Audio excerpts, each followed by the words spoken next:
ओम शांति।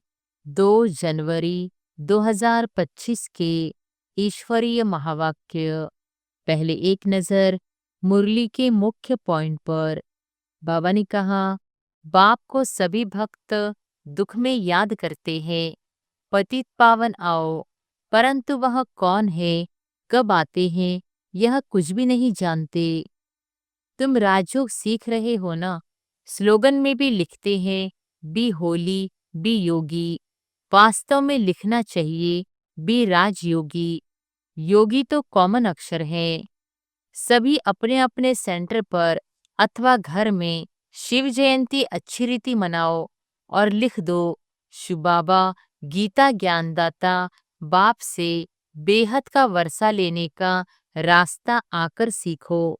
और फिर बाबा ने कहा, यह शिव जयंती का त्योहार वास्तव में तुम्हारी सच्ची दीपावली है। जब शिव बाप आते हैं तो घर घर में रोशनी हो जाती है।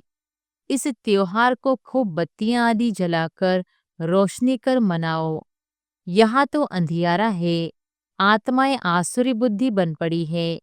वहाँ आत्माएं पवित्र होने से दैवी बुद्धि रहती है। तुम तो फॉरेन में जाएंगे तो वहां ही बैठ समझाएंगे, यह राजयोग सीखो, तो स्वर्ग में तुम्हारा जन्म हो जाएगा। इसमें कपड़ा आदि बदलने की बात नहीं है। कोई भी धर्म वाला मिले, उनको कहना है, बाप को कहते हैं, अपने को आत्मा समझ मुझे याद करो तो तुम पावन बन जाएंगे। फिर मैं साथ ले जाऊंगा। बस इतना ही बोलो, जास्ती नहीं। और फिर लास्ट में बाबा ने कहा, बाप आए हैं तो पूरा ढिंडोरा पीटना चाहिए। एक दिन जरूर सबको पता पड़ेगा कि बाप आए हैं शांति धाम सुखधाम का वर्षा देने। जैसे दिवाली पर मनुष्य बहुत दुकान निकाल बैठते हैं, तुमको फिर अविनाशी ज्ञान रत्नों का दुकान निकाल बैठना है। यह है ही कांटों की दुनिया, ह्यूमन कांटे हैं। सतयुग को कहा जाता है गार्डन ऑफ अल्लाह और यह है फॉरेस्ट। इसलिए बाप कहते हैं, जब जब धर्म की ग्लानि होती है तब मैं आता हूँ। बाप समझाते हैं, बच्चे योग युक्त बनो तो तुम्हें हर बात अच्छी तरह समझ में आएगी। परंतु योग ठीक नहीं है, बाप की याद नहीं रहती तो कुछ समझ नहीं सकते, विक्रम भी विनाश नहीं हो पाते। और अब सुनते हैं महावाक्यों को विस्तार से। मुरली का सार। मीठे बच्चे, बाप का पाठ एक्यूरेट है। वह अपने समय पर आते हैं, जरा भी फर्क नहीं पड़ सकता। उनके आने का यादगार शिवरात्रि खूब धूमधाम से मनाओ। प्रश्न है, किन बच्चों के विकर्म पूरे पूरे विनाश नहीं हो पाते? उत्तर है, जिनका योग ठीक नहीं है, बाप की याद नहीं रहती तो विकर्म विनाश नहीं हो पाते। योग युक्त न होने से इतनी सद्गति नहीं होती, पाप रह जाते हैं, फिर पद भी कम हो जाता है। योग नहीं तो नाम रूप में फंसे रहते हैं। उनकी ही बातें याद आती रहती है, वह देही अभिमानी रह नहीं सकते। गीत है, यह कौन आया आज सवेरे सवेरे। ओम शांति। सवेरा कितने बजे होता है? बाबा सवेरे कितने बजे आते हैं? कोई ने कहा 3 बजे, कोई ने कहा 4 बजे, कोई ने कहा संगम पर, कोई ने कहा 12 बजे। बाबा एक्यूरेट पूछते हैं, 12 को तो तुम सवेरा नहीं कह सकते हो। 12 बजकर 1 सेकंड हुआ, 1 मिनट हुआ तो एएम अर्थात सवेरा शुरू हुआ। यह बिल्कुल सवेरा है। ड्रामा में इनका पार्ट बिल्कुल एक्यूरेट है। सेकंड की भी देरी नहीं हो सकती। यह ड्रामा अनादि बना हुआ है। 12 बजकर 1 सेकंड जब तक नहीं हुआ है तो एएम नहीं कहेंगे। यह बेहद की बात है। बाप कहते हैं, मैं आता हूँ सवेरे सवेरे। विलायत वालों का एएम पीएम एक्यूरेट चलता है। उन्हों की बुद्धि फिर भी अच्छी है। वह इतना सतोप्रधान भी नहीं बनते हैं तो तमोप्रधान भी नहीं बनते हैं। भारतवासी ही 100% सतोप्रधान फिर 100% तमोप्रधान बनते हैं। तो बाप बड़ा एक्यूरेट है। सवेरे अर्थात 12:01 सेकंड का हिसाब नहीं रखते। सेकंड पास होने में मालूम भी नहीं पड़ता। अब यह बातें तुम बच्चे ही समझते हो। दुनिया तो बिल्कुल घोर अंधियारे में है। बाप को सभी भक्त दुख में याद करते हैं, पतित पावन आओ। परंतु वह कौन है, कब आते हैं, यह कुछ भी नहीं जानते। मनुष्य होते हुए एक्यूरेट कुछ नहीं जानते, क्योंकि पति तमोप्रधान है। काम भी कितना तमोप्रधान है। अभी बेहद का बाप ऑर्डिनेंस निकालते हैं, बच्चे काम जीत जगत जीत बनो। अगर अभी पवित्र नहीं बनेंगे तो विनाश को पाएंगे। तुम पवित्र बनने से अविनाशी पद को पाएंगे। तुम राजयोग सीख रहे हो ना। स्लोगन में भी लिखते हैं बी होली बी योगी। वास्तव में लिखना चाहिए बी राजयोगी। योगी तो कॉमन अक्षर है। ब्रह्म से योग लगाते हैं, वह भी योगी ठहरे। बच्चा बाप से स्त्री पुरुष से योग लगाती है, परंतु यह तुम्हारा है राजयोग। बाप राजयोग सिखलाते हैं, इसलिए राजयोग लिखना ठीक है। B holy and Rajyogi. दिन प्रतिदिन करेक्शन तो होती रहती है। बाप भी कहते हैं आज तुमको गुह्य से गुह्य बातें सुनाता हूँ। अब शिव जयंती भी आने वाली है। शिव जयंती तो तुमको अच्छी रीति मनानी है। शिव जयंती पर तो बहुत अच्छी रीति सर्विस करनी है। जिनके पास प्रदर्शनी है, सभी अपने अपने सेंटर पर अथवा घर में शिव जयंती अच्छी रीति मनाओ और लिख दो शिव बाबा गीता ज्ञान दाता, बाप से बेहद का वर्षा लेने का रास्ता आकर सीखो। भला बत्तियां आदि भी जला दो। घर घर में शिव जयंती मनानी चाहिए। तुम ज्ञान गंगाएं हो ना, तो हर एक के पास गीता पाठशाला होनी चाहिए। घर घर में गीता तो पढ़ते हैं ना। पुरुषों से भी माताएं भक्ति में तीखी होती है। ऐसे कुटुंब परिवार भी होते हैं जहाँ गीता पढ़ते हैं। तो घर में भी चित्र रख देनी चाहिए। लिख दे कि बेहद के बाप से आकर फिर से वर्षा लो। यह शिव जयंती का त्योहार वास्तव में तुम्हारी सच्ची दीपावली है। जब शिव बाप आते हैं तो घर घर में रोशनी हो जाती है। इस त्योहार को खूब बत्तियां आदि जलाकर रोशनी कर मनाओ। तुम सच्ची दीपावली मनाते हो। फाइनल तो होना है सतयुग में। वहां घर घर में रोशनी ही रोशनी होगी, अर्थात हर आत्मा की ज्योत जगी रहती है। यहाँ तो अंधियारा है। आत्माएं आसुरी बुद्धि बन पड़ी है। वह आत्माएं पवित्र होने से दैवी बुद्धि रहती है। आत्मा ही पतित, आत्मा ही पावन बनती है। अभी तुम बर्थ नॉट ए पेनी से पाउंड बन रहे हो। आत्मा पवित्र होने से शरीर भी पवित्र मिलेगा। यहाँ आत्मा अपवित्र है तो शरीर और दुनिया भी इम्प्योर है। इन बातों को तुम्हारे में से कोई थोड़े हैं जो यथार्थ रीति समझते हैं और उनके अंदर खुशी होती है। नंबरवार पुरुषार्थ तो करते रहते हैं। ग्रहचारी भी होती है। कभी राहु की ग्रहचारी बैठती है तो आश्चर्यवन भागंती हो जाते हैं। बृहस्पति की दशा से बदलकर फिर राहु की दशा बैठ जाती है। काम विकार में गया और राहु की दशा बैठी। मल्ल युद्ध होती है ना, तुम माताओं ने देखा नहीं होगा, क्योंकि माताएं होती है घर की घरेत्री। अब तुमको मालूम है भ्रमरी को घरेत्री अर्थात घर बनाने वाली कहते हैं। घर बनाने का अच्छा कारीगर है, इसलिए घरेत्री नाम है। कितनी मेहनत करती है, वो भी पक्का मिस्त्री है। 2-3 कमरा बनाती है, 3-4 कीड़े ले आती है।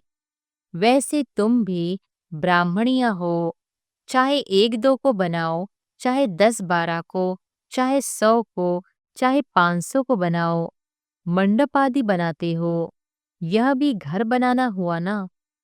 उनमें बैठ सबको भूं भूं करते हो, फिर कोई को समझकर कीड़े से ब्राह्मण बनते हैं, कोई सड़ा हुआ निकलते हैं। अर्थात इस धर्म के नहीं है, इस धर्म वालों को ही पूरी रीति टच होगा। तुम तो फिर भी मनुष्य हो ना, तुम्हारी ताकत उनसे भ्रमरी से तो जास्ती है। तुम 2000 के बीच में भी भाषण कर सकते हो, आगे चल 4-5 हजार की सभा में भी तुम जाएंगे। भ्रमरी की तुम्हारे से भेंट है। आजकल सन्यासी लोग भी बाहर विदेशों में जाकर कहते हैं, हम भारत का प्राचीन राजयोग सिखाते हैं। आजकल माताएं भी गेरू कपनी पहन कर जाती है, फॉरेनर्स को ठग कर आती है। उनको कहती है, भारत का प्राचीन राजयोग भारत में चलकर सीखो। तुम ऐसे थोड़ी कहेंगे कि भारत में चलकर सीखो, तुम तो फॉरेन में जाएंगे तो वहां ही बैठ समझाएंगे। यह राजयोग सीखो तो स्वर्ग में तुम्हारा जन्म हो जाएगा। इसमें कपड़ा आदि बदलने की बात नहीं है। यहाँ ही देह के सब संबंध भूल अपने को आत्मा समझ बाप को याद करो। बाप ही लिबरेटर गाइड है, सबको दुख से लिबरेट करते हैं। अभी तुमको सतोप्रधान बनना है।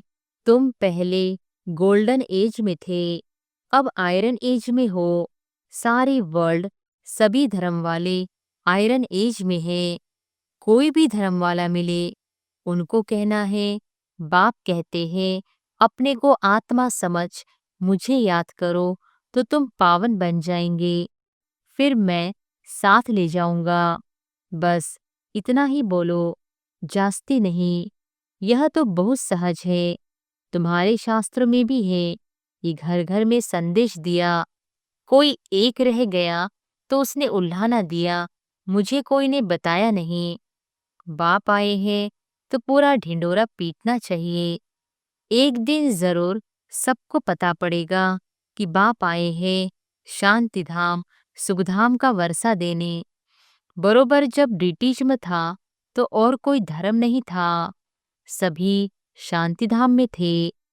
ऐसे ऐसे ख्यालात चलने चाहिए, स्लोगन बनाने चाहिए। बाप कहते हैं, देह सहित सब संबंधों को छोड़ो, अपने को आत्मा समझ मुझ बाप को याद करो तो आत्मा पवित्र बन जाएगी। अभी आत्माएं अपवित्र है, अभी सबको पवित्र बनाए बाप गाइड बल वापस ले जाएंगे।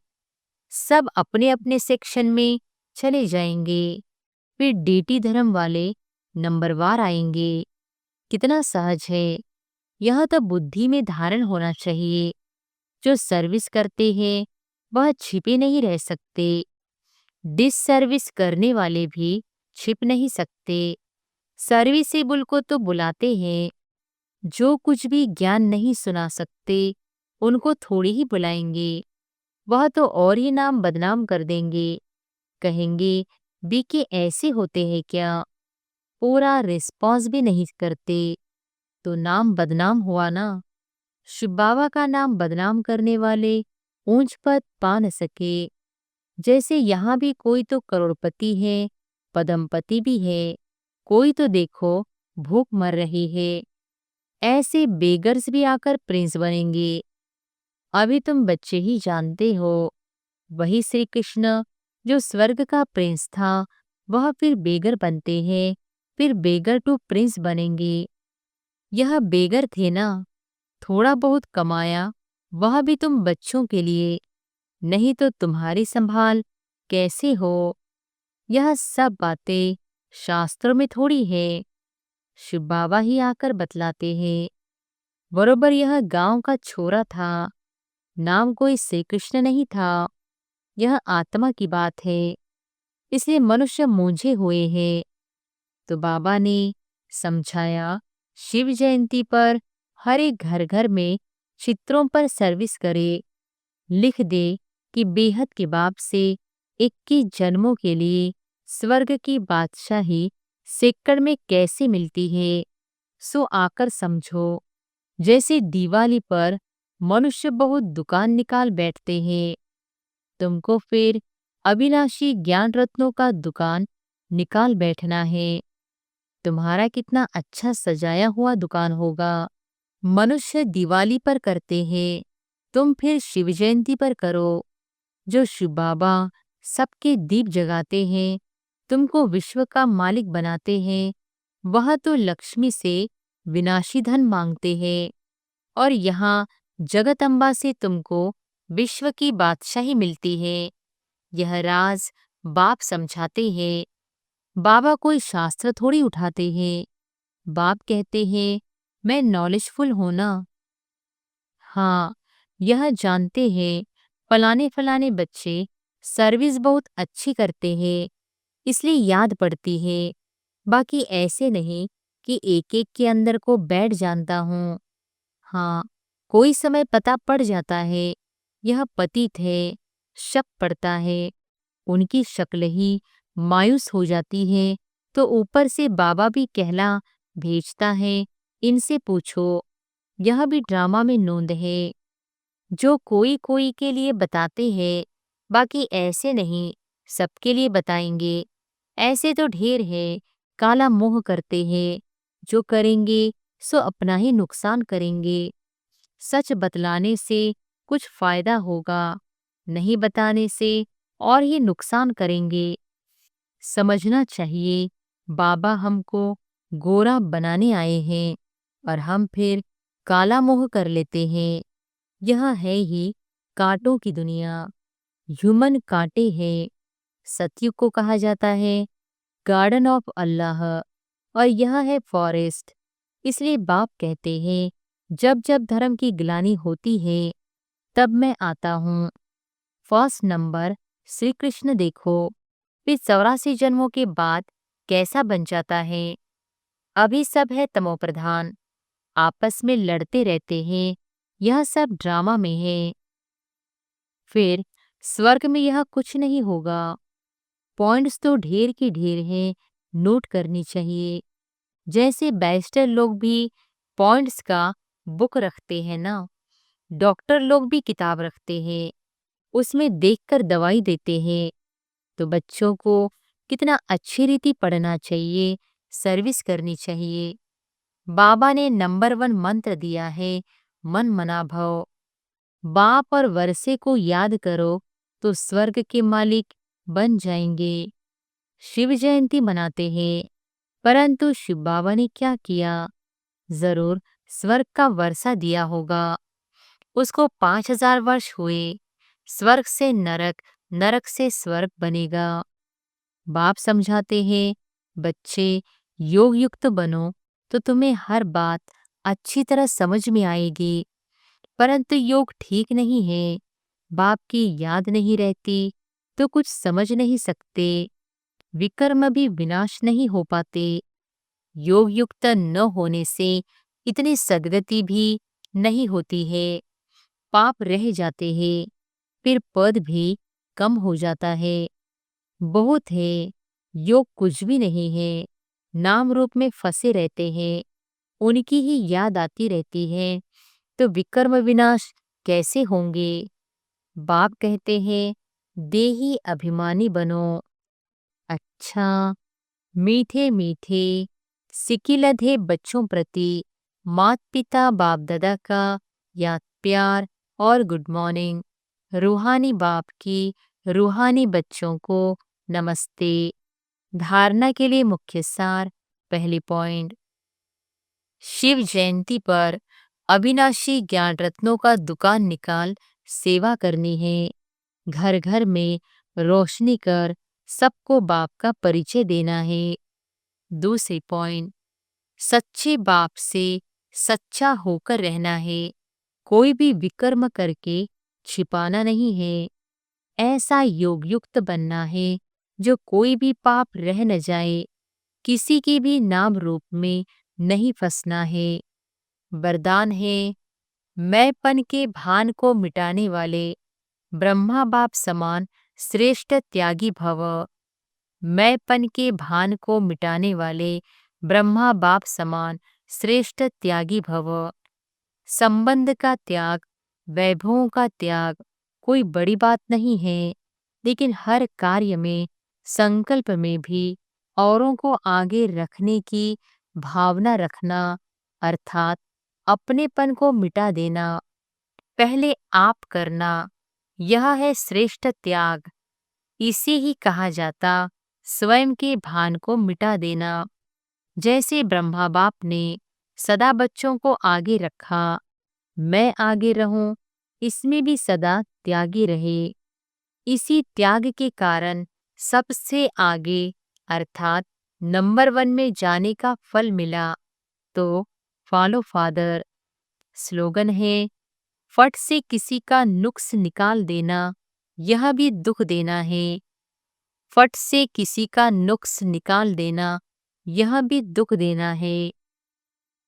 अपनी शक्तिशाली मनसा द्वारा सकाश देने की सेवा करो। जैसे ऊंची टॉवर से सकाश देते हैं, लाइट माइट फैलाते हैं, ऐसे आप बच्चे भी अपनी ऊंची स्थिति अथवा ऊंचे स्थान पर बैठ कम से कम 4 घंटे विश्व को लाइट और माइट दो। जैसे सूर्य भी विश्व में रोशनी तब दे सकता है जब ऊंचा है, तो साकार सृष्टि को सकाश देने के लिए ऊंचे स्थान निवासी बनो। अच्छा, ओम शांति।